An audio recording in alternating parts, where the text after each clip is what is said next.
Okay, so we're live, and I'll say good morning, good afternoon, good evening to everyone who's listening in the background, depending on where you're joining us from. Today's discussion is going to be a very interesting one. We have lots of speakers in the studio with us today. We have Fumi, as usual, who's going to be interpreting sign language. And we have wonderful people who are going to talk to us about the PhD. So today's topic is quote and unquote is PhD for you. You know, we're not trying to discourage anyone from doing a PhD, but we're just trying to give you a little background on what to expect, the kind of challenges that come with it, the kind of things you need to prepare for, and things you need to think about while you're considering the journey to take up the role of a PhD as a PhD student, or research in general. Yeah, so for those who are joining us for the first time, you're welcome. Please try to drop your name in the comments and where you're joining us from, just so that we have a feel of the audience we're dealing with. And as usual, we'll take questions as they come into the chat. So if at any point you have a question during this, when the speakers are speaking, just pop it into the comments and we will try to address it. Yeah, so I am Buchi. I was a master's student at the University of Leeds. I'm currently working as a transport planner, and I've not done a PhD yet, so you could imagine that this is also a very interesting session for me as well. Yeah, because I think at the end of my master's degree, I was also thinking of should the PhD, should I not, and I decided to take some time to actually think about it properly. So today's discussion is as much for you as it is for me. So just to let you know, so we have wonderful speakers with us. I'll let them introduce themselves. I think they are all doing PhDs or have done PhDs, so they will let us know their names, their institution, what their primary research is on, and any other fun facts they want to let us know. So, Julius, we'll start with you. Hello, everyone. It's a great pleasure to be here, and thanks, Ejiro and everyone for organizing this platform. Yes, I'm Julius Olume from Kenya. I'm currently a PhD candidate at Newcastle University in the UK. Just cruising through my second year towards finishing through my third year, sorry.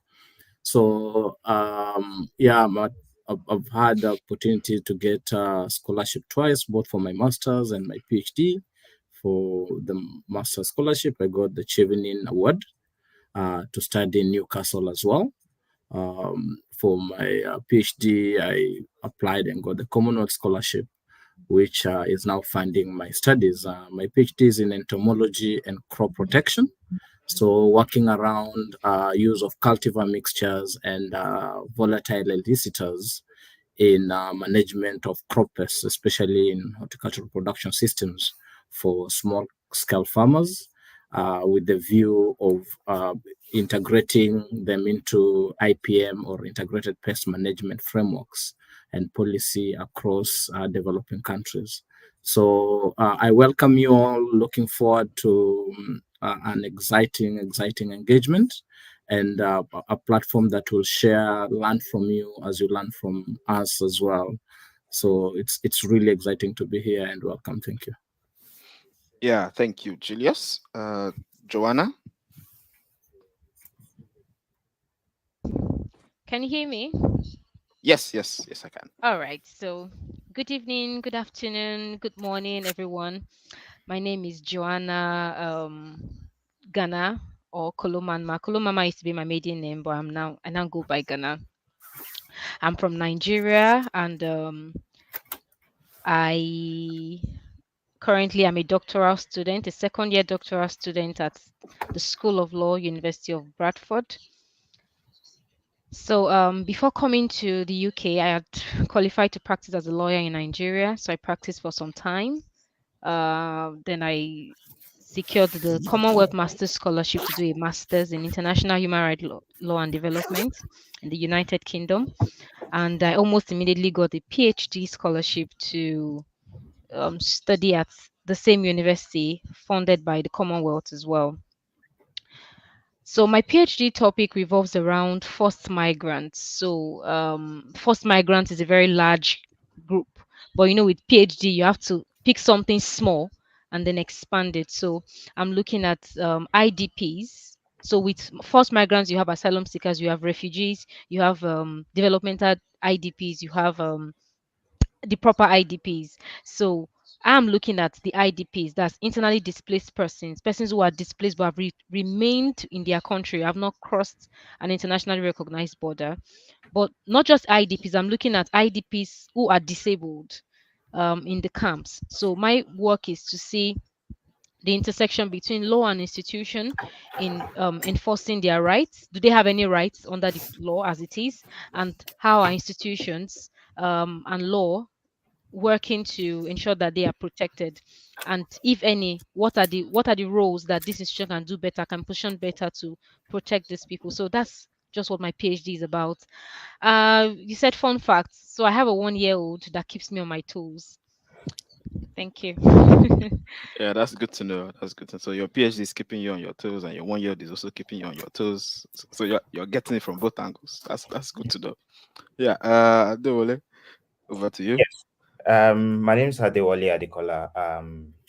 A vet in practice. I'm from Nigeria.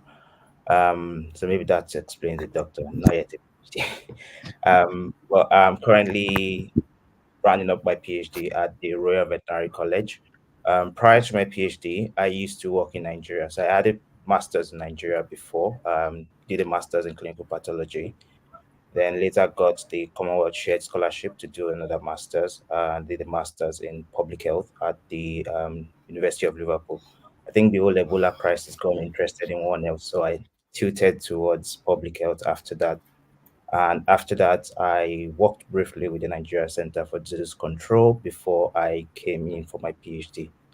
And I think my PhD is about so is in pathobiology and population science, which is more like combining what I've done previously, pathology and public health together.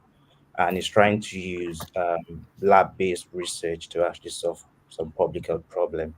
And the disease of interest I'm working on is called leptospirosis. It's a bacterial disease that's zoonotic and affects animals and humans as well. So I'm trying to develop, I developed a diagnostic kit, a serological diagnostic kit using some of the proteins for both human and animal diagnostics, and also worked on optimizing how to actually type the type of leptospira responsible for the disease in humans and animals as a way of developing better strategies for controlling the disease and all that. At the moment, I work as a teaching fellow at the university at the Upper and Kiel Vet School. So it's actually a vet school owned by both Upper Adams University and Kiel University. And I work as a teaching fellow in the animal health and disease. So I teach some of the research-based components of their courses, develop content for them because it's a new university, and also and do some of the risk assessment and practicals for the students generally. So it's a whole lot actually combined together. Fun Yeah. fact about me, I love movies. I watch movies a lot and I've been a Marvel fan. Okay. Okay. Thank you. Thank you. Yay. Ejiro, introduce yourself to the audience since you're on camera. Okay. Hi everyone. Thank you to our speakers. Hi to the audience on LinkedIn, Facebook, and um, YouTube. Yeah, yeah. YouTube. So my name is Ejiro Matilda Ikoko. Yeah, thank you. I'm a PhD student in University of Leeds. I'm the same school Buchi. That's why I made Buchi, I think. Yes, the same department. So I'm working on women and transport. Fun fact about me: I'm one of your usual hosts. So nothing new. Yeah.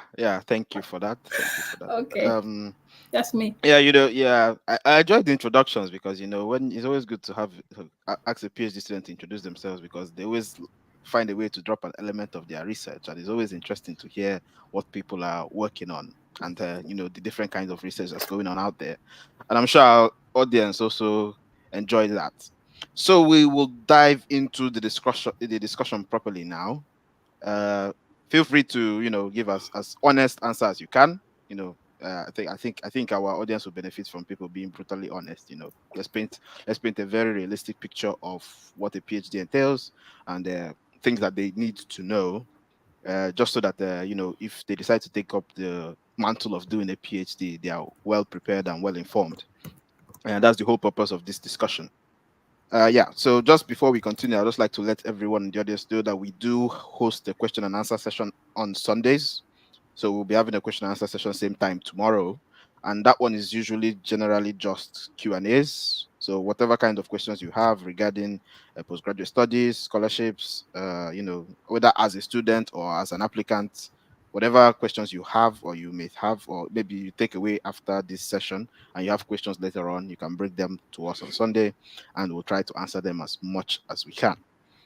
Yeah, so that's much about the housekeeping. So also remember to put your questions and contributions in the comment section, and we will work with that as we go along.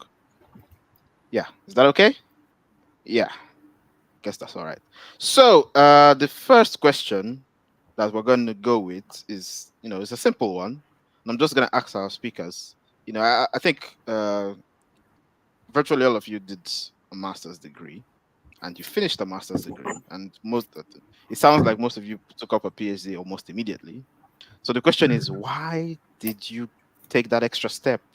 What do you think prompted you to take that extra step? Why, and how has it shaped your, let's say, your career or your life moving forward? So what can you tell us was the deciding factor, if I may use that word? So we'll start with Joanna. Let's do ladies first now.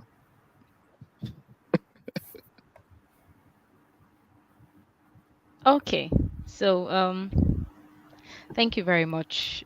I'd initially thought that we are going to give like a little speech before our introduction, so I had a little note made, and one of the things I was going to talk about is what is your why. So surprisingly, you're asking us about why we did a PhD, so I think I'll just morph that together. So I had mentioned earlier that I'd practiced before coming to the UK, but I'd always wanted to have to own a firm and then teach on the side because teaching is something I really love to do. So I felt so to start with, if you want to teach and you want to move up the academic ladder, you can't stop at a degree. You can't stop at just having a degree, or even you could do a master's and just get an associate teaching role. But if you really want to move up in that ladder, you have to do a PhD. So for me, it was because of the career goals. The why, my why was because I knew that I wanted to carve for myself a journey in academia or something around policy work, advisory roles, and also consulting, and that would come in useful even in my practice as well. So that's the reason I took up a PhD. And regarding the timing, I just felt I was still young. So while I'm still fresh, let me just do what I need. Let me just put in the hard work once and for all. So that was the reason why I did a PhD immediately, almost immediately after masters. Yeah. Yeah, okay, interesting concept there. So career goals and academia, career goals in general, and you also felt that it was a good skill set to have behind your belt, as well as the fact that you wanted to push through it while you still have the enough horsepower to get through the journey. So yeah, so those are some very good reasons. Dewole, do you want to add to that before we come back to Julius?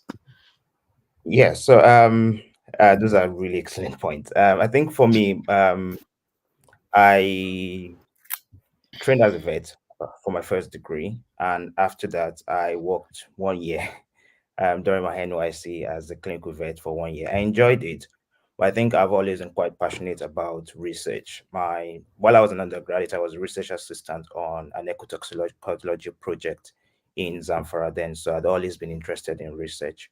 So while I was doing my first master's in clinical pathology, the disease I'm working on now was one of the main recurring diseases we tend to have on the post-mortem floor almost every week then in Ibadan. And there were quite a lot of unknowns about it then that we were not able to unravel. So I'd always been passionate about at least trying to solve that particular problem. But then when Ebola happened and I got interested in public health because of quite a lot of things that came with it, I moved into what's called public health and did a master's in public health then. And after my master's in public health, working with the Nigerian Center for Disease Control, I realized there were still quite a lot of things when it comes to human health that from the handma side of things that we're not putting quite a lot of emphasis on in Nigeria. So I think that made me interested in actually bringing together all my different skill sets in pathology, in public health, and also veterinary medicine towards solving public health problems. So I picked the same disease I'd always had issues with during my master's, and that was why I actually decided to work on the particular topic I'm working on currently. And I think the reason why I actually got interested in doing a PhD was because aside from the fact that it's relevant for my career goal, I had a problem from the first time I was doing my first master's that I felt needed to be solved. And over the years, I just felt building up on the skills I've actually acquired through my different degrees would actually help solving that problem. So my current PhD is actually combining all those different skill sets towards solving that problem, and it's quite relevant to me. That's not from just from the career side of things, but also from at least helping to provide solution for not just that disease, but also other infectious disease of zoonotic importance in Nigeria and in low and medium income countries. So I think that was why I did a PhD. I think another factor for me was because I'd seen people struggle with having to deal with family, job, and a PhD at the same time in all the different places I've worked in then. So I felt just getting it done at the same time is actually the best thing for me. So I think that was those are some of the reasons why I did it when I did my PhD or when I started then. So Okay. Okay. Thank you. Very interesting answer. So there's continuity there. So problem you picked up at the start, you felt that you needed to do a deep dive into it. And for someone that's done a master's, I know that the master's research is very, I'll say, shallow. You do the bare minimum, and you get your master's degree. But if you actually want to do extensive research, you need to take a step further and dive into a PhD. So that's a very good reason. And you also echo Joanna's point of hitting the iron when it's hot. So that's a very good one. Let's see if it's the same for Julius. Julius, what do you have to say? Thank you so much. I'll prefer to start with what, but what a PhD is will be addressed at later stage. I believe I'll go straight to the answer, but I'll try to link it straight on to the question on what it is and why I go into it. Now, my story is a bit different because I was not lucky enough after my master's in the UK. When I went back home, I didn't get a job. So I stayed jobless for about 8 months, and it was a very interesting phase of my life at that stage. You just come from the UK, you've had an excellent skill set and knowledge empowered into you, and you're really psyched up to get things going and working. You think you'll get a good job, you'll get into NGO industries, things will start picking up. That did not happen. I stayed jobless for 8 months, doing more volunteer work at the Kenya National Biosciences Youth Agency. Then later, I worked a bit with the Council of Governors in the policy drafting and framework, all on voluntary. I was not being paid. So at that stage, that's when I was like, what's next? Because I'm not getting a job. I'll just have to apply for a PhD, to be honest. And that's when the idea to do or pursue a PhD came to mind. I started applying around. I was not successful. I submitted about 50 to 100 applications within that year, and none of them was successful. That's why I tell people, it's not easy to get these things people call scholarships, and you say, oh, he was so lucky he got a scholarship. It's more than that. It's hard work. It's you getting out of your cocoon and trying to do as much as you can. So that's how I ended up actually getting the idea that I can do a PhD. And I drafted proposals at that time, submitting. But within that mix, I got a job. I got a job in a university as a tutorial fellow, moved into the university. And that's when that aspiration started even growing further, because I realized you can't grow in the space that I was in academia without a PhD. Lots of people that I was working on with had PhDs, and the conversation was different, and the way they perceived the space, and that's when it got grounded into me that this is a good path to take, and probably worth considering. How has this shaped my career? I started my very early career working with an NGO called CABI, Center for Agriculture Biosciences International, after my undergrad. And through the process, I worked with really world-renowned researchers, though as an intern for 2 years. And that expanded my perspective about research, about solving societal problems, and getting grounded in your career trajectory and career path. And indeed, I thought, no, it's the space for me to advance this to the highest level. And then that brings us to the question, what is a PhD? A PhD actually is the highest academic award that is given by university. I wanted to get it.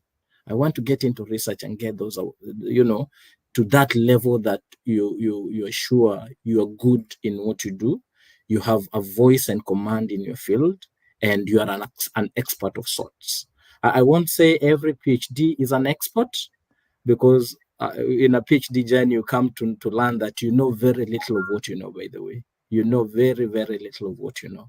So over time, you kind of readapt into a new you and venture into new grounds that, you feel they are suitable for you. I think that's quite a conclusive answer, being that I've given a lot of details, but I'll mention a bit about my fun stuff now that I did mention any. I have a daughter who is 5, turning 4, sorry. She's turning 4, and a very beautiful wife. They keep me very busy, and I play a lot of basketball. So that is kind of a lot of things that I go to away from academia and research. Yeah. Okay. So thank you for that. And I think that will kind of pop into the next question that I'm going to ask. So you've defined what a PhD is, and I'm sure your colleagues will agree with you that, it is the highest academic award that's given by a university. So if you want to get to the top of field in academia, you get a PhD award. And so, I can see that from the answers, you guys pursued the PhD for, vastly different reasons. It's similar, but it's also different, because everybody's situation is different. And it's something that I think people need to know, because everyone thinks that, everything is a bed of roses and it's all good and fair. So my next question would be, what's the most challenging part of doing the PhD that you've been, I'm sure you guys are not year one, first year PhD students, so you've gone into the difficult stuff, or the more difficult. Some people say the first year is the most difficult, some people say it's not. I don't know. So what would you say was the most difficult part, and how did you cope with that? I think at the end Julius mentioned that he has a daughter and a wife that keeps him, grounded. So that might be a factor of the things that are, helping him get through the journey. But what would you say was the most difficult part, and how are you getting through it, or how did you get through it if it has passed? Julius, we'll start from you again. Just as you're still fresh, then we'll go around to the others.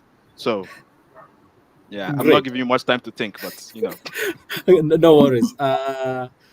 I think this boils back to what a PhD journey is and what it's not. One, for you to get a PhD, you must demonstrate that you have mastery.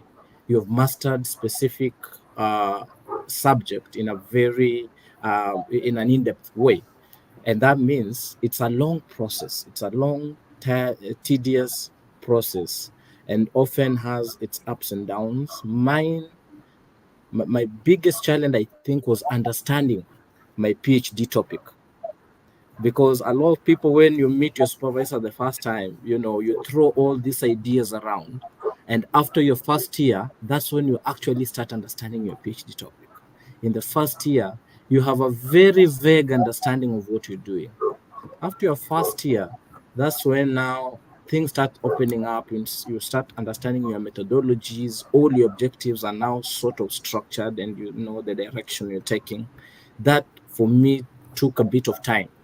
And it's because a lot of things were not working as we thought at the first instance with my supervisor, especially if you are working with the biologicals. I think the doctor in the house knows that when you're doing laboratory work, when you're doing your preliminary studies, you kind of tease out what can work, what cannot work, what microbial we can bring into the UK, what we cannot bring into the UK, what is the policy in the importation of seeds into the UK, because I was working with about 27 tomato varieties from Kenya. So how will I get all those varieties in the UK and grow them? And we realized there are lots of challenges involved there, especially with approvals and certifications to import some of those things. And that tossed my objectives around a bit. And we had to think very quickly on how to navigate around that. The second challenge was understanding your supervisor. Your supervisor is one important part of your PhD that you can't wish away. You can't wish away, and you need to develop a relationship with them. And it should just not be an academic relationship. It should be more personal. It should be someone that you can approach with any single problem you have, and you'll trust them to handle it very maturely, wisely, and judiciously, that they protect you as well as advise you as a mentor. Getting that with most supervisors is not easy, and it took some time before we came into that understanding with my supervisor. But for sure now we are the best of mates, and everything is going really smoothly. I think he's a blessing actually to my work, and where I am now, the trajectory that my research has taken, it's all to him. So those are the two main challenges.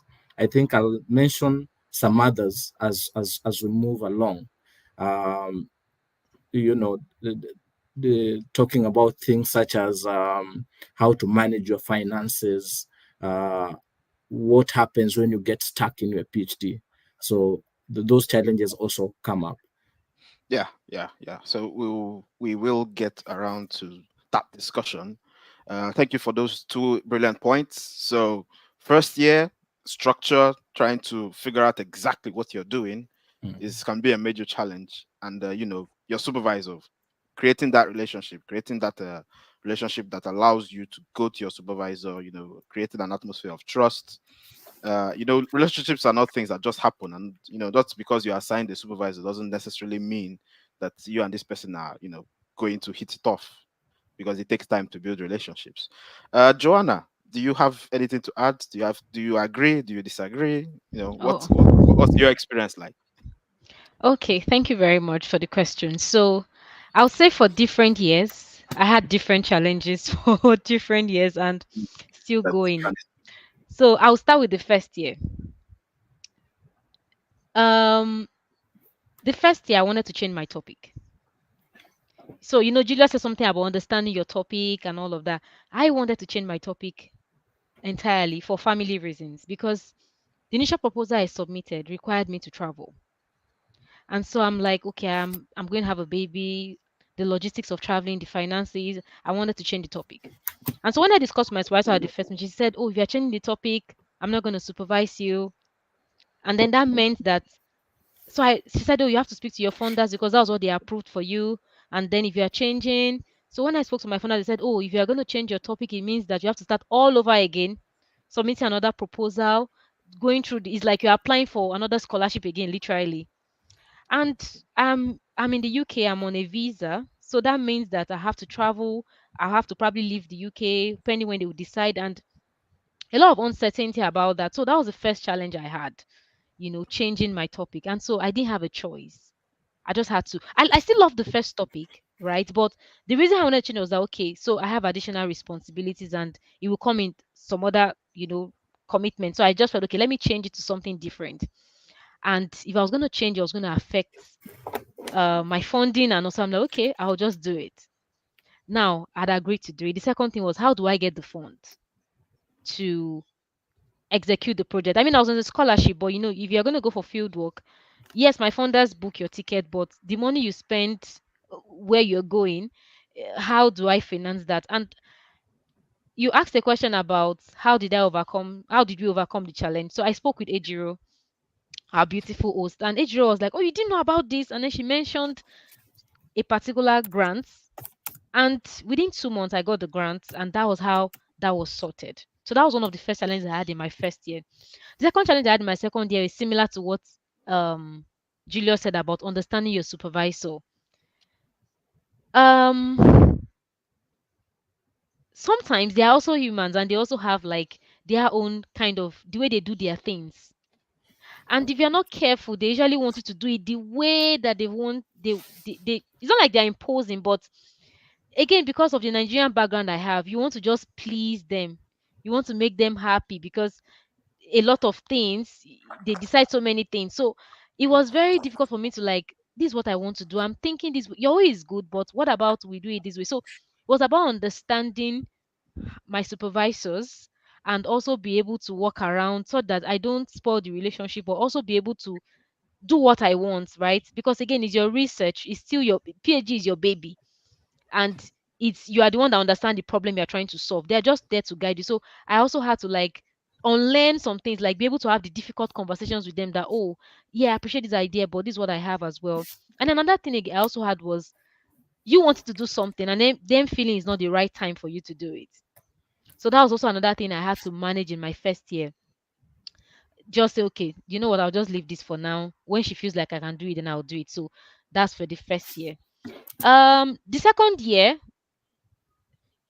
my baby became more active. So it was about maintaining. Then I didn't mention that I work as an associate lecturer at the School of Law as well at University of Bradford. So I now teach as well. I'm still doing my PhD. So I had second year has been about maintaining work-life balance, work, PhD, home front, and other goals I have on the side balance because I also do other things in church as well. So trying to maintain that balance is also another challenge that in my second year I am trying to get You're through. So walking I through think it. yeah, so I think for now that's the few ones I can remember though, or I'll say personally. The third challenge is not personal to me, but I'll say from other PhD students I've picked that one of the challenge that they could have again is with funding. People that are self-funding their PhDs, having to maintain, having to work to pay up tuition fee. You see that it's also something that could be a challenge if it's not well managed, if the plan is not properly done. And then again, with even when you plan with economic policies, exchange rates, sometimes it's not really so good on them. So that also is one of the challenges. So thank you. Okay. Okay. Yeah. Lots of interesting points there. It's a very interesting discussion. What Dr. Adewale to also give us his own challenges. I'm sure you also had your own unique set of challenges in addition to maybe some ones that they have also covered. I see you're laughing. Yeah. Yeah. So yeah, go ahead. Go ahead.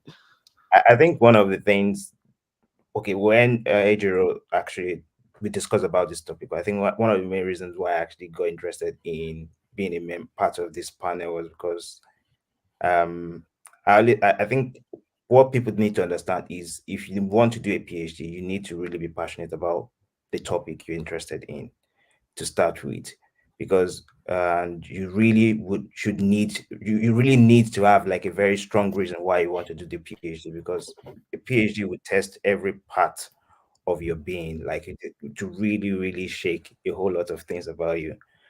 And aside from the academic accomplishments, aside from the academic achievement that comes with it as well, it also opens up some part of you that you've actually never really explored before. It makes you make you realize so many things about yourself.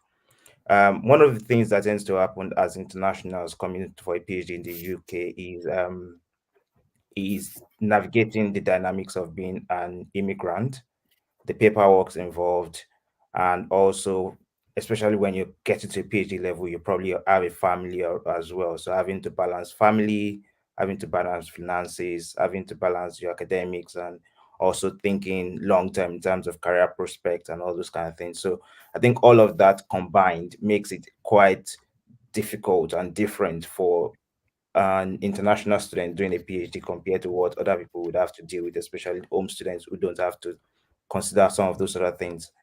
And most times in places where you don't, maybe in a school where there are very few international students, they are not familiar with the dynamics of your own lived experience. And I think most times it makes it difficult for them to actually see some of the things you're struggling with and some of the things you also have to attend to aside from the PhD. So you're being placed on the same pedestal with someone who probably is not concerned about immigration. It's not concerned, even if it needs to go for a conference, doesn't have to go through like very long process of visa application. If you need to apply for things, already structured application, I mean, fundings for home students and things like that. So you have to deal with extra bits of things, which means aside from your research, you're also navigating quite a lot of things at the same time. Aside from that, for those of us in the life sciences or those that needed to do maybe field studies and things like that, it's quite easy for you to actually have all these very lofty ideas of things you want to do during your PhD and samples you want to collect, very brilliant ideas on the proposals and stuff. Then when you get it with the reality of how you're going to sort all those things out, then you realize some of those things will be very, very difficult for you to accomplish. I struggled with sample collection, and then COVID came and even threw a spanner in the wheel of things. So everything just crashed at that point because I was meant to collect samples from Nigeria. As a backup plan, then I was meant to partner with a drug company in the Netherlands for my project. And then COVID happened, companies changed their priorities.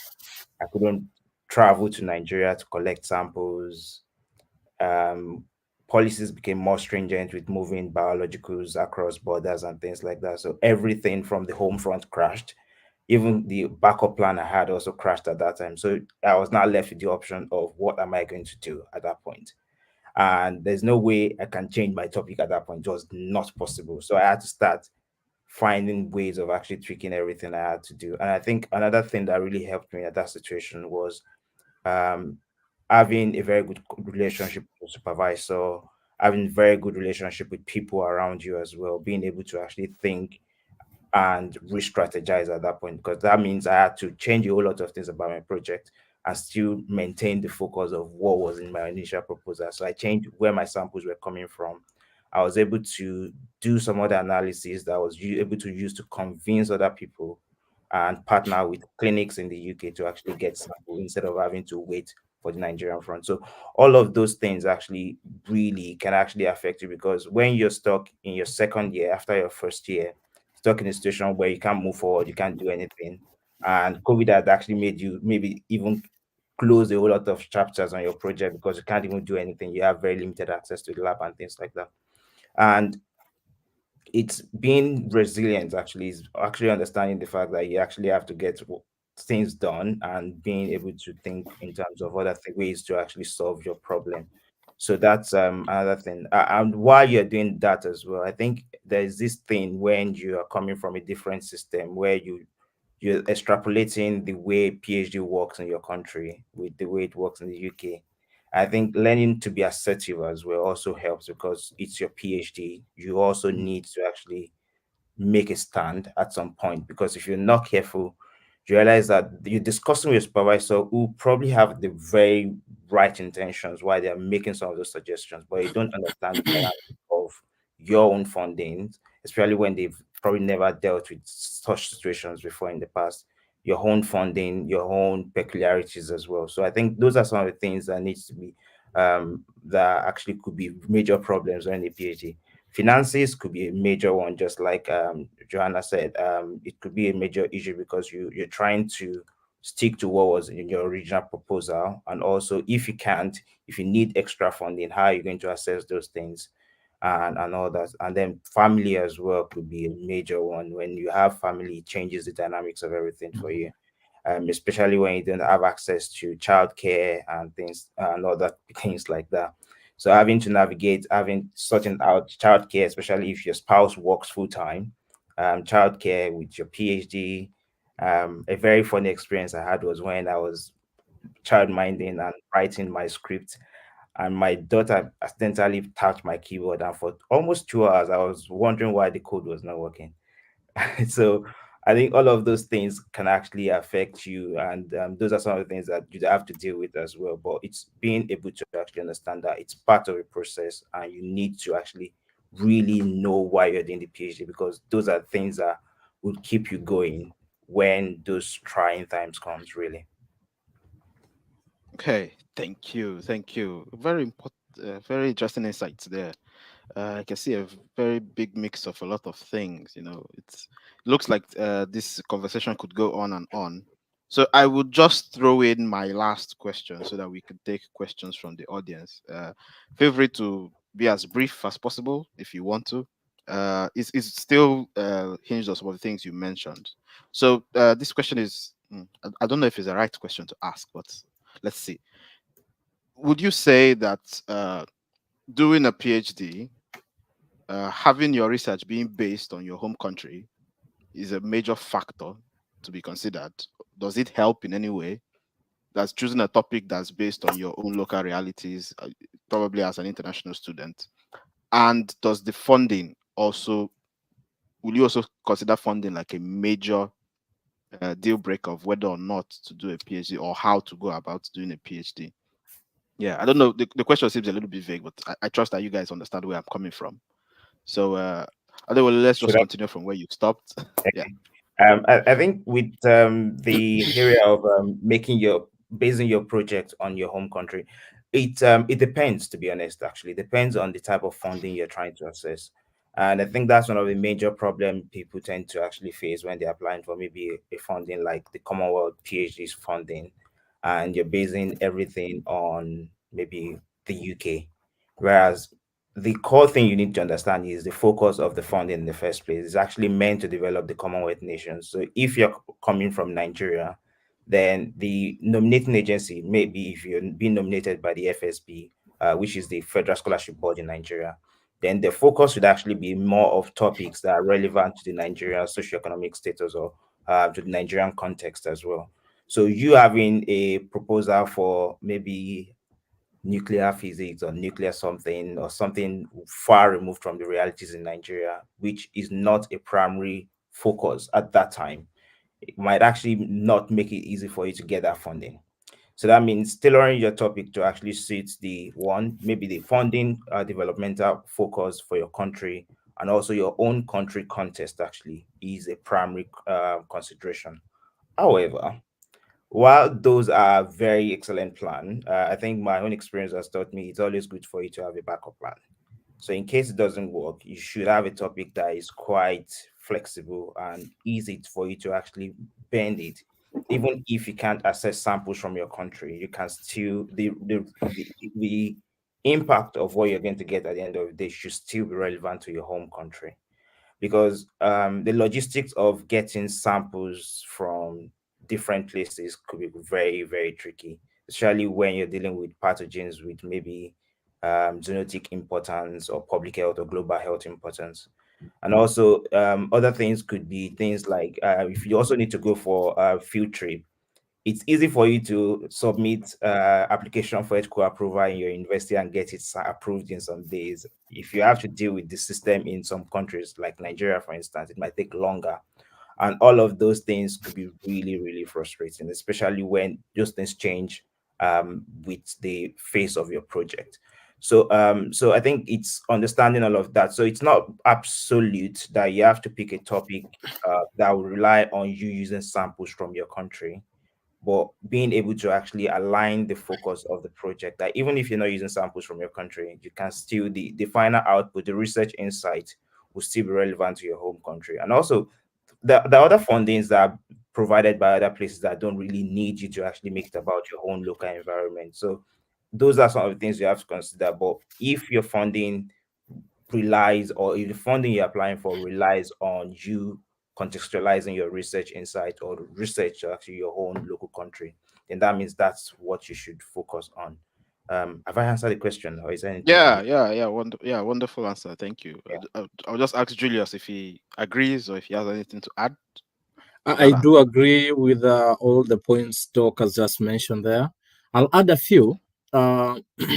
Maybe brush through some ideal factors to consider while venturing into a PhD, then delve down a bit into choosing your topic. As it's been mentioned, personal passion and interest in the research topic you want to pursue. Passion is key. If you don't love it, you'll not have a reason to wake up at 5 a.m. to get that writing done and that proposal through. If you don't like it, you'll not stay in the lab until 2, 3 a.m. to get your samples collected and sorted and labeled and processed. So you need to have proper passion. If you don't have passion, it won't work. It's the basic minimum. You must be committed to independent research. You must learn to be independent. Even as a supervisor, your supervisor advises you, you need to learn that at some point you need to be decisive about things you want to do. What is it that matches with your career trajectory? What do you want to do for your PhD? It is your PhD. You have to own it. It's not your supervisors. Often when we come from African and developing systems, we rely a lot on emeritus professors and doctors to guide our studies. But abroad is completely different because it's your PhD, you make it or destroy it. It's that simple. Your supervisor is just there to throw a few hints to you, but they're not doing the work for you. You have to do the work by yourself. The third thing is financial implication. Your research fund. How much do you have for research? How much do you have for your living costs? Those two factors are very important. You may want to do the most novel things in the world, but if you don't, if your research pooling or if your fund pool does not allow you to do that complex research, you won't do it. It's the funding that is available to you. It's either you do whatever you can do within the space of that fund, you apply for another fund, and that's why your supervisor is very important in guiding with that, whether you can find another portal fund or how do you navigate within the limited funding you have. And funding is always limited anyway. There's no enough money, funding is always limited. So how you work around that is very important.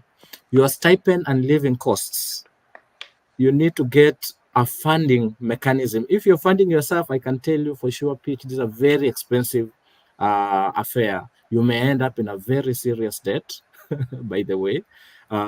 Most of the time, PhD students do not have money. If you're coming to do a PhD student because you think you'll a PhD because you think you'll get money out of your PhD, no.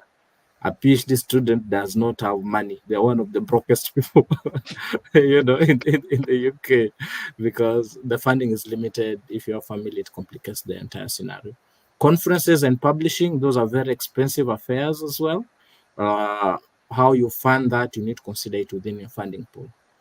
The fourth reason is career goals and the relevance of your PhD to your career trajectory.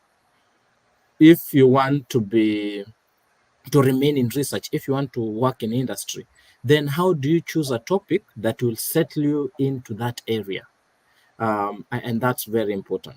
The last is work-life balance and mental health that I think Joanne has mentioned. Statistics say about almost 80% to 90% or 99% of PhD students are depressed at some point of their PhD journey. A friend of mine called Jonah just messaged me and told me, just tell them, if you're doing a PhD and at some point you have not decided to quit, then you're not doing a PhD. So at some point, that pressure will be too much that you'll be like, no, I can't go on with this. I'm losing my mind and I can't go on with this. But that's what a PhD is about. Resilience, grit. How do you, restabilize yourself within your research to ensure that you forge it on to completion? And if you give up, you've lost it because you've wasted some years within your research. And now you're just at this stage and you're saying, it's not working. My mind is going crazy. If you have family, Joanne will tell you, it changes the dynamics a big deal. It changes the dynamics a big deal. So those are the factors to consider. About the topic, you have to select a topic that you have aligns with your interests and career goals. It should be an original topic that contributes to developing knowledge and contributing to new insights within your area of research. Also, you need to consider feasibility of your research within the available resource. I think I've mentioned that, and the time frame for your PhD. Remember, some PhD are funded for 3 years, some PhD are funded for 4 years, some for 5 years, some for 7 years. So you need to find a topic that works within that time frame. The resource available in terms of money, in terms of laboratory facilities you have, in terms of fieldwork facilitation, in terms of collaboration with partners both within your country and outside. So those are very important things. Now, your funder determines, in a way, this day we say research is now, and this just being honest, with these things. Research is now more about money. You have to meet the objectives of your funder. For us who are funded by Commonwealth requires that our research has to impact the countries, right? So in a way, your research must relate to what's going on in your country or finding a solution within your country. And that then limits your options, whether I can do a research that is based in the UK. Your funding may limit you, but in all measure, you can do a research anywhere. The important thing to consider is, what does your funder say? What's the policy of the university? Where is your supervisor's expertise in? If indeed he can support a field study, then you're right. If he's never done a field study, why will he support someone to do a field study, yet he won't have much impact to your work? If he's a lab-based scientist, then that affects where and how you choose your topic. And those are factors that you can not wish away as well. So think about them quite critically before you make a decision on a topic that you want to study. Thank you. Yeah. Thank you for those points. I believe the audience, I can see that the comment section is busy, and I think the audience is enjoying the conversation. I can see that we're approaching the hour mark, so I'm just going to take a back seat here and Sorry, take just the to add questions. just to add to what has been said about the question, if you don't mind. Yeah, go Like, ahead. Go ahead. I absolutely agree with what Julius and Doctor has said earlier about looking at funding and all of that. And again, there are also fundings that target you. So if you don't want, I've seen people who say they don't want Commonwealth scholarship because of the conditions of having to go back to their home country, because of condition of among other things, they don't want Commonwealth. So, and again, like something that will impact your own, because one of the issues we were raising was that when I was going to change was that I wanted to focus my work on, even though it was still migration, I wanted to do something around the UK, and they said no. You are from a low and middle income country, and the scholarship you applied for is PhD for low and middle income countries. So it has to be something related to, even if not Nigeria, something low and middle income. So you can target, it doesn't have to be Commonwealth. It can be another scholarship. There are Yeah. PhDs for high income countries as well. There are other PhDs that are funded by even the is it the ESRC. They have a lot of Yeah. DTPs underneath where they fund a lot of things. There's White Rose. There are so many ones that you can look to. So it doesn't have to be Commonwealth. There are others, and then some universities also have PhD fundings that you can also explore as well. Now, but again, if you are going to do, and with PhD, you don't have to go to field work. You can do a black letter PhD. You can do a fully Yes. desk research PhD where you don't even live where you are. You can do a, the doctrinal thing where you're just somewhere. But if you're going to do a field work, usually sometimes, there's this thing they say about what I ordered versus what I got. What you plan versus what you meet on the field. Ejiro and I have talked about, oh, I planned this and then this was happening in Lagos at the moment. When you're going for field work, you find out that sometimes you've planned it. You said, I'm going to do this. You have backup A, backup B, backup C. Like doctor said, COVID happened. The first plan failed. Second backup happened. If you are going to a country that is a place where you're not familiar with, you also need the support. So like me, if I'm going to go to somewhere, I want a place where I'll be able to keep my daughter, where I'll have that support system to be able to. I can't take her to the field, the child minding thing, and get that support, even with language, even with understanding the culture. Those are some of the finding gatekeepers that would really help your work. So it doesn't have to be your country; it's not compulsory. There are other fundings that doesn't have to. But if you're going to do something on the field work, on the field, then you might want to look at the place you are familiar with, or you have people that are gatekeepers that would help you with. Thank you. Yeah, thank you. I think that's another important point. As much as your funding can shape your topic, you should also know that there are different types of funding out there. And I believe there are some funding that are specific to some particular topics. I know that there are funding that are specific to some particular sectors. There's funding particular to some universities or some research institutions, and then there are the ones like the Commonwealth that are targeting development. Yeah, so we're going to start taking questions, and I think the first question is coming from Ejiro because I can see her hand up. So Ejiro will take your question, So and then we'll take questions from the chat. no, Yeah, go ahead. this is not actually a question. This is not actually a real question. It's just that the speakers are kind of agreeing. So I want to disagree with one of the speakers. So Julius said PhD students don't have money, but some students do part-time jobs, so they have money. Julius, what do you think? Yes. If your part-time job, well and good, but remember you're limited to work only 20 hours per week. Whether 20 hours per week makes you enough money, having money is relative again. If you say you have money, what do you mean? What do you mean really? So having money is very relative. And personally, I won't say I have money. Matilda, kindly share what you And have. again, Matilda, we only have 28 days annual leave where you can work 40 hours. Yes. So how much can you really do with that? So I support Julius as well. Having money is relative. Okay, yeah, okay. I think I I'm think if happy I'm that going was to brought add up. something, yeah, I But think it's I'm, true. I'm It's going to true. add It's true. something. People get. You can work and make an extra, penny here and there. Whether it's enough for you, it's based on your bills. It's based on your spending habits. It's based on a lot of things. So, yes, true. Thank you. Yeah. Well, you wanted to say something. Yeah, I think about the money part. I think one of the things I always tell people is being a PhD student, you're being paid, well, academia generally, you're being paid. They're not paid the full market value of some of the things you're doing, and most of the time you have to consider all of that. And I think I'm going to talk from my own position because I've been funded all through, so I might not be able to understand realities of those paying out of pocket. I really find hard to wrap my head around how people do it, because I can imagine what it's like having to deal with the PhD itself and then say you're funding the PhD also.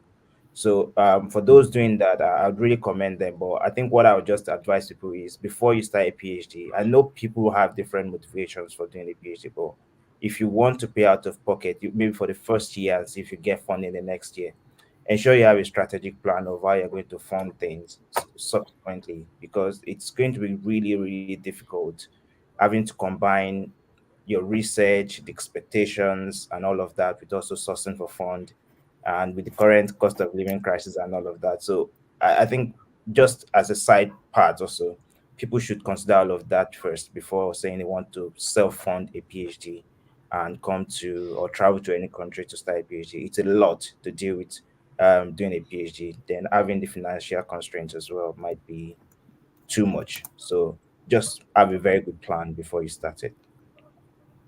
Yeah. Thank you. Thank you. So we're taking questions now from the audience. Hopefully, we're able to run through the questions before our time is up. I can see that we've gotten to an hour now, but just begging the speakers to give us a little bit more of their time. Let's see how much questions we can tackle. So we have a question on the screen from Laura. Can you combine PhD and full-time job? I think that's from that. That's also That's a based good on question. things you just mentioned now. But let's see. 20 Who hours wants to per. take Who wants to take the question? I'll take it. I'll take this one. Quite a bit quickly. Now it depends with how you're doing your PhD, whether it's a full-time PhD. You can't do a full-time PhD with a full-time job, especially if you're doing like lab research work. You'll fall into a lot of conflict with your supervisor if you're on a full-time job and you have to be in the field or to be in the lab. But you can do a PhD with a full-time job. There are lots of people who are doing a PhD with a full-time job. The argument there is, why are you doing a PhD with a full-time job? A PhD is strenuous by itself. It needs a lot of time and commitment. So if you're, a lot of supervisors will have concerns with you having a full-time job and also pursuing a PhD research. In addition to that is uh, where do you create the balance within your PhD and this job? Because you're being paid, remember, for your PhD. It's miniature payment, but how do you balance these two things? Your funder will have problems with you if you're getting an extra funding from a full-time employer. Some funders, and it's not a blanket accusation, some funders will allow it depending on how you approach it and how you applied for this full-time job.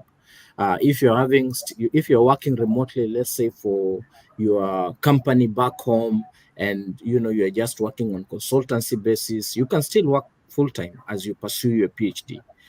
Whether you can handle it mentally is another question, because mental health is really key for your PhD, whether you can handle a full-time job as well as a full-time PhD program. I think that's my 2 cents on that. Okay. Yeah, thank you. I think that's a very Just complete to add answer, that I'd say. again, Yeah, that go will ahead. be just Go to ahead. add Go that ahead. Go if ahead. you Yeah. are in an international country, if you're an international student, there are visa rules, Yeah. right? If you're going to be on a student visa, the best you can do is a 20 hour is to work 20 hours a week, or take your 28 days annual leave and work. So you can't do, if you're international student, you can't do a full-time job and do a full-time PhD because of visa restrictions. But if you are probably a local, I know locals that do full-time job and part-time PhDs, or just do full-time PhDs. But if you're going to do both, like you said, the only person I know that does a full-time job and full-time PhD is a local, and his job is mostly consultancy. He works from home. So he's an expert already, just does once in a while, but it's not really advisable because PhD is intensive and it requires, and trust me, he's also struggling to find a balance because either work is struggling or something is struggling. So yeah. Yeah, okay. I have Ejiro, I a, saw I your have a hand up. question. Yeah. Yeah, I have a question. What about people that are on dependent visa but are not locals? Can they do full time and work? Yeah, So, they can. So sorry, go on, Doc. Sorry, go on. so to answer that, I think if it depends on the type of visa you're on. But I think aside from the visa option, so if you're on a dependent visa, you can work full time actually. However, it depends on the type of, because at that point, the moment you switch away from a student visa to a dependent visa, or if you've been on a dependent visa, you're not bound by that constraint of the time you can work and all that. However, there's different schools with different policies when it comes to PhD. So if your PhD is meant to be for 3 years, and the maximum years you can spend on your PhD is 4 years, your school might actually have concerns about you combining a full-time job with your PhD. I think those are some of the things you also have to put into consideration. It's being able to actually balance that. And also, just like Julius mentioned, it depends on type of PhD you're doing. If you're doing a lab-based PhD, it might be very difficult for you to combine it with a full-time job that probably takes you away from that lab. So I think all of that depends on individual circumstances and the points you've gotten to with your PhD as well. In my case, I took up a full-time job towards the tail end of my PhD. That's because, like I said, a whole lot of things happened to my PhD. My PhD is totally unstructured in so many ways. And well, not unstructured, but a whole lot of things happened. And because of that, I had to take up a full-time job because I needed to fund the rest of my PhD myself. And if you're in that situation, depending on your circumstances, you might be able to do it, but it's still going to stress you because if you're writing and working full time, you will hear it. I'm going to say it that way. So I think it depends on Yeah. the circumstances and it depends on how much time you can actually stretch your PhD for in case you need more time. But you have to factor in the fact that if your school has already raised a concern about the fact that you're working full time and you now need to actually say, oh, I want to apply for an extension, you've actually place yourself in this very, very funny situation where they'll be like, oh, the only reason why you needed an extension was because you were not devoting the time to the study in the first place. So, except you're on a part time project or part time PhD, then it might be very, very wise to actually think about it very well and have a strategic plan aside from the visa options as well. So, that's just my opinion. Okay. I think we'll move to the next question so that we can try to get all the questions in before the time is up. We have a question from Henry that says, I have an interest in sustainability. How do I create a topic in it? And Let me take that one. yeah, go Uh, ahead. I think what I would advise Henry is similar to what Joanna mentioned earlier. Sustainability is a very, very broad topic. Broad. It's very, very broad. What type of sustainability? So you have to narrow it down to what you really want to do. What interests you in sustainability? What do you really, what's the, my own approach for any research topic is there a problem that needs to be solved? And how can I actually frame a topic around that problem? And what are the research gap around that topic? You can't just say you have an interest in sustainability. What type of sustainability? Is it uh, educational sustainability or energy sustainability? What type? And even when you get to that part, like you have to ask yourself that why question. Why do I want to do a research on sustainability? What type of sustainability am I interested in? And all those kind of things. You need to have like a very, very systematic approach to coming up with a research topic. And when you now have an idea of where you're interested in, then you need to know where the gaps are as that topic being explored. Can you now take it through another dimension to actually solve the problem you had in mind in the first place? I think that's the way to think about it. So sustainability quite broad, so you need to still do a whole lot of deep dive into the topic to know what you really want to do. Yeah. Okay. Okay. Thank you. Just before we move on to the next question, I just want to take this opportunity to thank our speakers. And is our usual custom here that whenever we have speakers, we encourage our audience to reach out to them on LinkedIn if they have any specific questions that they want the speakers to help them with, maybe based on something that you've said here. So we've put links to your LinkedIn on the chat, and we will just kindly appeal that you help people that reach out to you. As usual, we know that it's a normal thing. But as usual, I always sound the warning to people in the audience that when you're trying to reach out to someone on LinkedIn, please don't go into someone's DM and just type "Hi, how are you?" and then disappear. Because obviously people have a lot of things they're doing, and they need to take a lot of time out to actually help you. And that kind of approach just basically lengthens the conversation. So if you have a question, or you have a concern, and you want someone to help you out with it, you go into the comment section, you can put in your greetings: "Hi, I hope you're well." Construct exactly why you're reaching out to the person, make it clear, make it concise. And I know our speakers will do their best to help you out or direct you to resources that will help you out in any way. So yeah, I hope that's fine with all our speakers. I just wanted to get that out there because I know our LinkedIn has been put in the comments. Yeah. So next question. No, it's not a question. It's just someone putting her thoughts or his thoughts. Oh yeah, this is a topic. Sorry, a comment from Miriam. Why I want to do a PhD. I want to become an expert at representing ecological and hydrological dynamics, and a PhD will help me achieve that. Sounds very interesting. Does anyone want to comment on that before we move to the I'll next comment question? on that pretty quickly. Ecological and hydrological dynamics, that's still quite vague.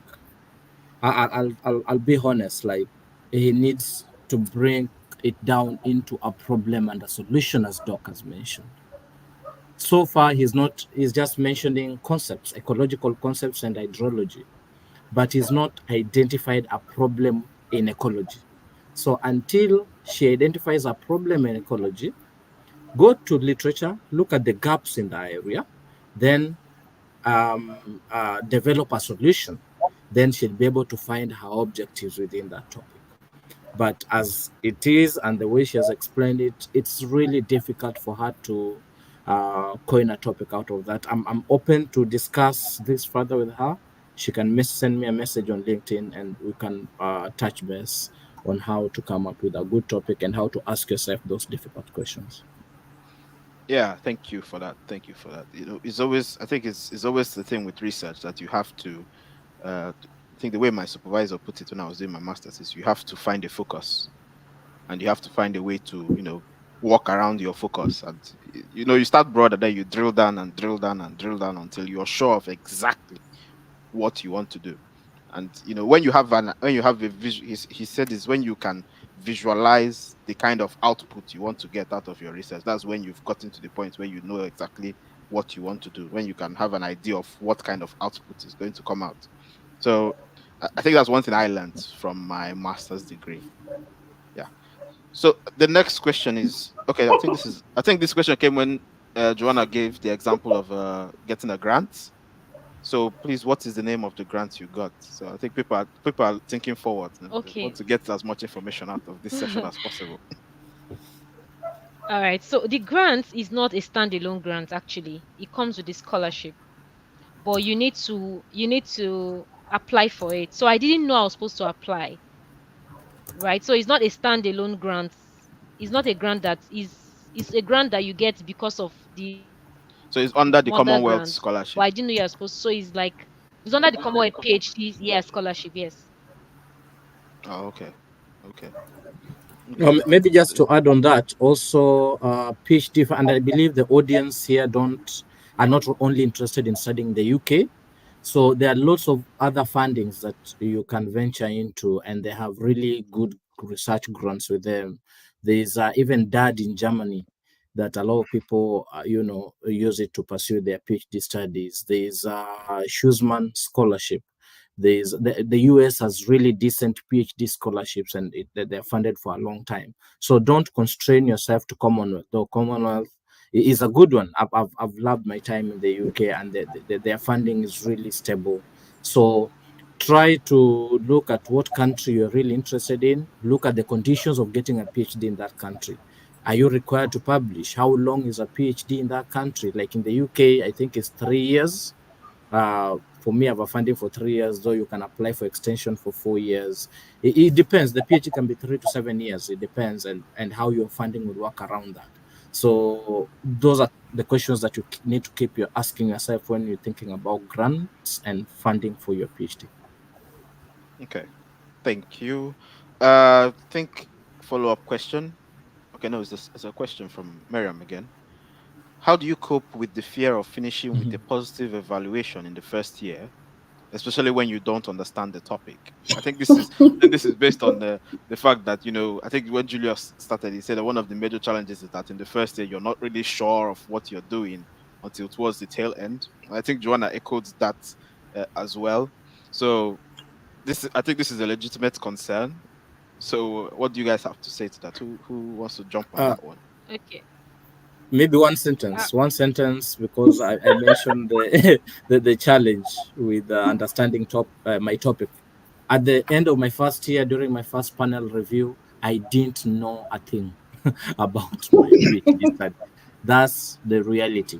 Now, what we did with my supervisor, we did a very intelligent thing. My supervisor told me, for your first panel, you are required to have completed your literature review, and this is the first thing you need to know what is required in your first panel, and that's what you need to submit. So you need to do your literature review very well, and you need to have submitted your research proposal. So this research proposal keeps transforming over time. Your objectives change a big deal. Well, from the time you start to the time you get to your third year.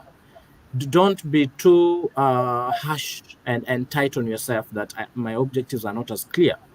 The important thing is that you have them written and documented, and it's work in progress, and you are working towards it. So it's a criteria that you must submit your research proposal and that your literature review must be in. So those are the only two things you need to have completed in your first year. But my supervisor was quite intelligent. He told me, collect some preliminary data from whatever it is we've done in the first year. So in my first panel, I had these nice graphs that had collected some nice preliminary data. So that covered me as that there's progress. What your panel needs to see is that indeed they're not there to disqualify you from the program. No, and that's what you need to get out of your mind. They're there to support you through your PhD. So having something to present and meeting the cutoff criteria for your first panel meeting is really, really important. So go back to what the policy of your university is, get that criteria and work towards meeting the requirements, even if your topic is not clear to you. Okay. just to add Joanna, that, you wanted to add something before. no matter how much you work, you've crossed your eyes. Somebody will still have something to say about what you've done. No matter how much you feel like you've put in your best, as in you think, no, this work, I'm proud of this work, they will always have something to say about it. So for me, my first year, I was given a month extension to do another work on it. And initially I felt bad, but I knew that okay, I could do better at it. So don't be scared to receive criticisms. That's why you are paying them for them to give you that. So when it comes, we should just have a good mind to, receive it and be able to work on what they want us. But no matter how much you've worked, there's going to be something that somebody will say about it. Maybe, oh, you didn't dot the I there. Oh, there should be have been a comma there. They always have something to say. So just have that back of your mind. Again, what could also help is, sometimes topic could be very long. Maybe taking it like two words, trying to understand this, breaking down the words like a critical this of this of this of this. You break it down. Okay, what does this word? What does this two word mean? Taking time to read that also could also help to understand the bigger sentence. I hope that helps. Yeah, yeah. I think that last point is very, very critical because you write a very long sentence. If it looks very terrifying, it's very difficult to understand. But you take it a step at a time, break it into smaller chunks, and try to fit the pieces together, and then it gives you a better idea. So yeah, so I think we have another question to go. But before we do that, I just wanted to. I think it's in the comment section now. Last week we had a session about graduate school in the US because Julius mentioned that there are other opportunities apart from the Commonwealth or apart from studying in the UK. So I know we had a session last week about graduate school in the US, masters, PhD, and we had people from the US that were on the panel. We had the students. We also had the researcher and an associate professor that gave us the insight of how to apply the things to consider and how things work over there as well. So you could just go to YouTube and watch the recording of the last session, and you have that as also a guiding factor in addition to what we are discussing here today. Yeah. So the next question, if we go to the next question. Sorry, come in. Yeah. Okay. So next question from Michael. I am currently on a master's program at the Sainsbury Laboratory studying plant pathogen interactions. I'm not very sure if I want to start a PhD now or I should explore industry options first. Advice. Hmm. Okay. I think I would want to go Yeah. first on Yeah. Go that. ahead. I think another person asked a similar question as well. I think one of the things I think I should have mentioned earlier is um, I think I must have mentioned it at some point is ensure you have a very strong reason why you want to do a PhD. Don't do a PhD because you just want to have the degree. Do it because you feel it's totally relevant to your career progression and you feel it's actually very, very crucial to whatever you want to do in future. Um, because there are times when you might actually it's a very tricky spot to be in when you're doing a PhD at times if you're not careful, especially when you're working a big chunk of the time in the lab. A PhD might mean 3 years of your life being away from career, being away from a job. That means by the time you're done, if you now intend to go into the industry, especially for those that never really worked before doing a PhD, so maybe you went from undergrad to master's to PhD, you've never had any strong work experience previously, it might be a bit tricky for you to now finish your PhD and be able to make a case for certain managerial roles. So if you intend to go into the industry at the end of a PhD, I might say be strategic about it. If you feel getting some work experience would be very good for you, consider that option before you just jump at the PhD. However, if you feel also, depending on your career trajectory and your plan as well, eventually you might need the PhD. So know how you want to balance you getting that industry experience first before you go for your PhD or getting the degree and then going back to the industry at the end of the day. But a way around it is even if you still feel you need that industry experience, think of strategic ways of maybe incorporating field work, field visits. There's a name for it now. I know some fundings actually allow you to have like maybe 3 months attachment to an industry to go to companies and things like that. But don't just think about the PhD alone. And this is one thing I tell everybody now. Don't think about the PhD alone. Also think in terms of the skills you can actually get while you're doing the PhD or before the PhD so that you can evidence those when you're done with your PhD and you want to apply for jobs. not everybody would actually want to go into academia or into research after their PhD. And if you want to go into the industry after a PhD, you need to be able to show evidence of previous jobs and previous application of your knowledge by the time you're done. So it's either you have those evidence before you're done with your PhD, or you'd have to start from maybe the very low level and then build up.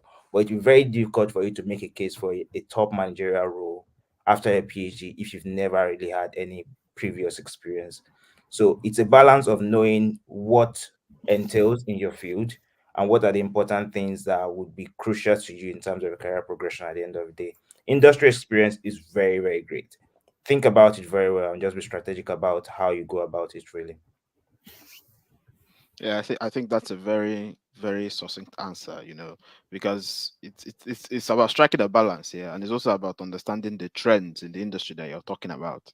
Because some certain industries, your PhD can give you a level boost when you're trying to enter, but in some cases, it might be that more practical on the ground experience is valued over the actual technical knowledge. And if your PhD can also be mixed in with the industry, it's also a very good one, especially if you are very passionate about going into industry rather than pure research at the end. Yeah, so I think we still have more questions. I'm just checking. Oh, another one just popped up. I come from a tech world. I don't have a PhD, neither do I have a master's. Reason being, I decided to take tech certifications, and with that, I'm helping a few people do their postgraduate. Okay. Okay, just No. wanted to Yeah, okay, yeah. just to comment on this question. So the tech world, IT particularly, if I had somebody come to me and ask me this question, I think for them, certifications are more important than a PhD.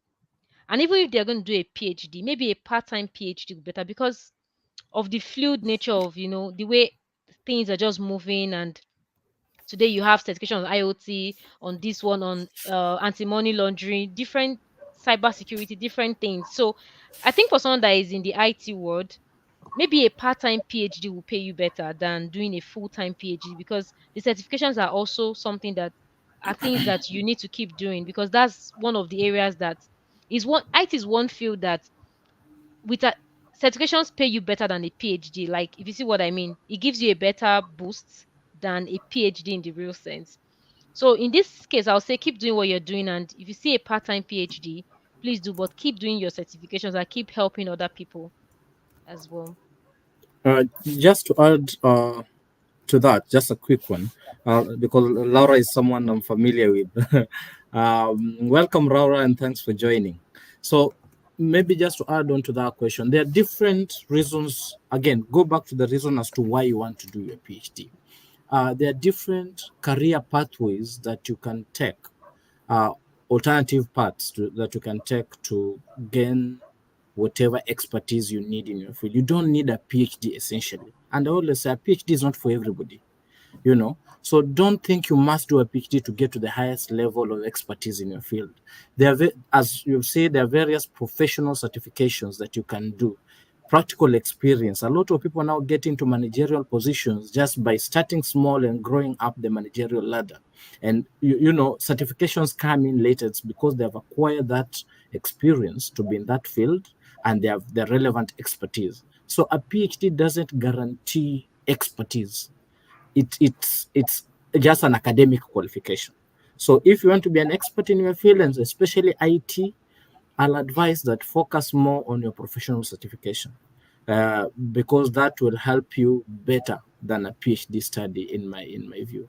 But if you really want to have to be called a doctor and have all the wording that comes with doing a PhD, good luck, welcome on board, and we'll be here to support you. Dr. Julius. Yeah, thank you. I think that does justice to the question, because it's a very situational thing. It depends on exactly what is needed and why you want to do the PhD. As I think it's always the why. It's always I know if anyone in the audience who's a regular listener always knows that we always talk about the why. Why do you want to do this? Why are you going after that? It's a recurring topic here. just to show how important it is that you actually have a good why before you actually venture into anything. So, last question says, are you really going back to your countries after the PhD? That was a good question. Yeah, yeah, and I would say answer or don't answer, but I think the answer to that question might be too personal at this stage, if you ask me. But I see no problem. I think Obviously, we have this to is go back because they are going to book a flight for. So we are going back. Are we not going back? Julius Yeah. and Lola's a Doctor. lawyer. That- She's that- a that's, lawyer. that's a very good question. We are going Lola's back. a lawyer. Doc, go on, then I'll finish. The lawyer can answer. Commonwealth should definitely book your flight to go back, but then we need to remember that Commonwealth scholarship is not the only funding out there. So, so depending on your funding and depending on the bond you signed with the funding agency, so that's the important thing. As much as you also want to stay back and all that, you have to also consider so many things as well. So, but I think it depends on people's individual circumstances as well. So your circumstance might actually shape a whole lot of things. So I know quite a lot of people get discouraged from saying, "Oh, I don't want to apply for Chevening because I'll have to be mandated to go back home." Yes, you have to go back to your home country. You have to leave the UK, but there are other countries you can still travel to. So if you feel the need for you to actually go somewhere else for a study after your master's or your PhD, you can always do that. So it's like I mentioned earlier, be strategic about what you want to do with your PhD and what you want to do afterwards. And have those plans well structured from the start so you can always know, have a sort of bearing on what you want to do. So if you want to go back home, you know you have something strong you're going back home, and if you want to stay or move to another country, you have something strong and something strategic you want to do. So you're not hanging in limbo after your PhD. I think I saw another question. Okay, maybe the one projected now about can you apply for a PhD during your postgraduate visa? I think you can. Yes, you don't. It's not compulsory for you to go back to your home country. Even Commonwealth would allow you stay back for a PhD if it's fully funded. um if it's fully funded, yes, if it's fully funded, you can stay back for a PhD immediately after your master's. So like I always say, make sure you have all the right information about the funding you have, and ensure you actually explore, ask people question and explore all the possible options you have out there. So that's just it. Yeah, yeah. maybe just to add on that, please look at the visa requirements for whichever country you're in. UK is not an exception, of course. Look very carefully on the visa requirements and don't try not to break any law that involves visa, because it will mess you up a big deal. You don't want to be part of that conversation. Second is that if personally, if you finish your PhD in the UK, let's say, you're not bound to go back to your country. Other people start applying for opportunities to other countries, but we signed as part of our package that we'll go back home. So Commonwealth expects us to go back home. If you get an alternative opportunity to go to another country, well and good, you can go to that country. If you have a better routing back home, you'd left a job, you want to go back to that job, well and good. The British weather can be annoying, as you all know, and you don't like it. You are allowed to say, no, I want to stay, to go back home and enjoy the nice sun, the tropical weather.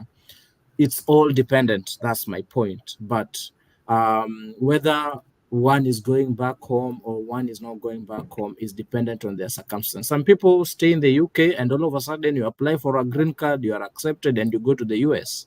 You move to the US after your PhD. I've seen those circumstances. So it's not cast on stone that you have to go back home, but you should know you signed a regulation that you have to go back home, but you can go elsewhere across the world. There's enough space.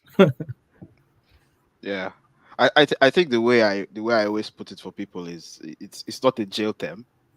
When they say you have to go back home, it's not a jail sentence, and opportunities are bound home and abroad, and you always have to, I think, like Dr. Ole said, you always have to plan your next step and try to walk through it. Make your own plans. You sign that you have to go back home. You go back home. Going back home is not the end of the world. But after going back home, you are in control of what happens next in your life. So it's still up to you to take whatever next steps you want to take. So I think that's that on that topic. Do we still have any more questions? No, we don't have questions, but we have like a comment on LinkedIn, which is not popping up on the YouTube page. I don't know why, but it's from Ezekiel. So Ezekiel said the session is insightful. Thank you so much, Ezekiel, and others on LinkedIn that are joining. We say thank you so much. So yeah, that's it on LinkedIn. Okay. So if we've exhausted all the questions, I think that brings us to the end of today's session. And I hope we all enjoyed the discussion, both the panelists and the audience. I could see a lot of activity in the chat today, which is good. And like I said, usually we have our Q&A tomorrow, every Sunday. So you can join us again tomorrow. If you come up with any questions later in the day, maybe when you're meditating on this recording, and this recording is always available, so you can always have that. Or if you watch any of our previous recordings and you have any questions, you can always come back and drop your questions with us, and we'll try as much as possible to give you the answers that you need. We have this platform for to help broadcast as much information, because I think Doc has hammered a lot on that. Always have the right information, try to understand things. When you have more information, you take better decisions. You begin to understand exactly what you're trying to do, what your options are, what pathways you have, what pathways you can open up to yourself by doing certain things. And all that information is very, very important. So as we leave, which is our normal custom here, the speakers are left with the opportunity to drop one word or one line to the audience. And usually, sometimes Ejiro takes that and puts the reference behind, as a good PhD student that she is, and drops it on our banner. So if you want to do a one-liner, or what is your major takeaway that you want to give our audience, this is the time to do it. Yes. So without much ado, we'll still go with ladies first. So we have Joanna leading the way. So what do you want to what take home do you want to give our audience as they're going home today? Okay. So just to say, never give up on your dreams. You might be getting the no's, and you get a lot of them, but don't give up on your dreams, and always keep the why at the back of your mind. For Julius, it was because he couldn't find a job in his home country. For some other persons, it could be, oh, I want to do something in academia. Whatever it is, it might not be PhD, but whatever it is you plan to do with your life, don't give up on your dreams and keep dreaming. Yeah, thank you. So on the banner we have never give up on your dreams, Joanna. I'll penalize Ejiro because she didn't put the 2024 at the back, but that comes later. So Oleole, your own parting words. My own parting words. Ensure you have a very strong reason for doing a PhD. Don't it will test every part of every aspect of your life. So ensure you have a very, very strong reason why you want to do the PhD, because that reason is what's going to keep you going when it gets really tough. So have a very strong conviction of the need for that PhD, and be sure of that need and hold on to it, because definitely you're going to have days when you wonder if you actually really need the PhD, but having a very strong need for it would actually help you. So Okay. Yeah, thank you. Yeah, like I said, Ejiro has taken correction. This is part of the process. So we're getting proper referencing now. Yeah, thank you. Julius, last words from you before we call it a night. Yeah. For me, I'll say, as you go for something, remember you have to give something. What are you bringing in your PhD as you try to get a PhD? That's also a very important question. What skill sets do you have? What experience do you have? How good are you in networking? Good are you in collaboration? Remember, it's a significant long-term commitment. Think about it some more. It's a journey of intellectual growth and contribution to knowledge. So you need to put yourself in that mental frame to know that that's what's required of you. Finally, weigh on the pros and cons. before venturing into this journey. It's not for everyone. Don't pressurize yourself that you must do a PhD. Weigh on the pros and cons based on your circumstances, personal and professional goals, and seek support along the way. Talk to people. Talk to people a lot about what it is you are looking to pursue and your interest. Thank you so much for attending, and the panel members for the good discussions today. Cheers. Okay, yeah. Very wonderful end notes this evening. What are you bringing to your PhD? It's a journey of growth, Julius 2024. Yeah, so it's so it's been a wonderful discussion. I've really enjoyed the questions from the audience, the interaction between the speakers. It's been wonderful. Ejiro, I will give you the opportunity to say one last thing as well, since you're here with us before we close. Yeah, I know. Okay. I put you on the spot, but it's part of it. It's part of it. Yeah, I just wanted to say thanks to our speakers, although I think they're all married, so they all gave you their married perspective. So let me give you the single perspective. You'll be fine. No worry, just do your PhD, you'll be fine. A very important point there. Very important. Very important.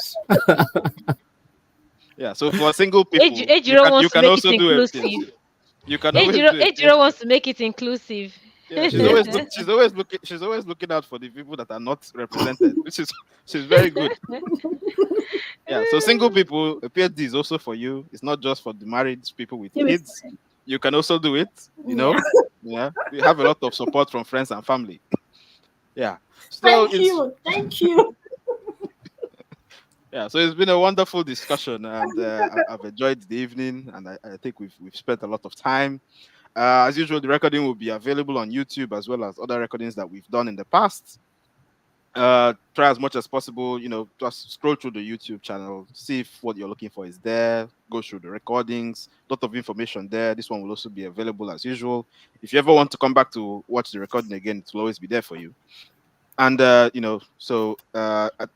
don't think we have a plan for next week yet, but wherever you got the information for today, you'll get the information for next week as it unfolds. More sessions are coming. And if you have any suggestions of things that you want to be discussed, you can always pop us a message and we'll try to set it up. I think this particular discussion came from a discussion with an applicant that we had. I think someone was asking the question of being confused about whether or not to do a PhD, and then that's what prompted us to have this session today. So if you're in the audience, just know that you could also lead to what kind of discussions that we have. And if you want us to bring speakers in for any particular topic, just let us know, and we'll try to facilitate that to the best possible way that we can. Yeah, so it's been a good session. I want to thank all the speakers. I want to thank Ejiro for working in the background, making sure things are moving fine. I want to thank everyone in the audience for being very engaging. And for those that will be watching this as a recording later, you're also very well represented, well treasured. Like I always say, I always greet good morning, good afternoon, good evening, depending on where you are, depending on your time zone, depending on when you're watching this recording. And I know for those that are in different time zones that make this very late in the evening, thank you for being here with us. And we hope that we've given you enough value for your time. So on that note, I'm going to end today's session and wish you all a very wonderful rest of your day. Thank you for being with us and goodbye. Thank you. Bye. Bye bye.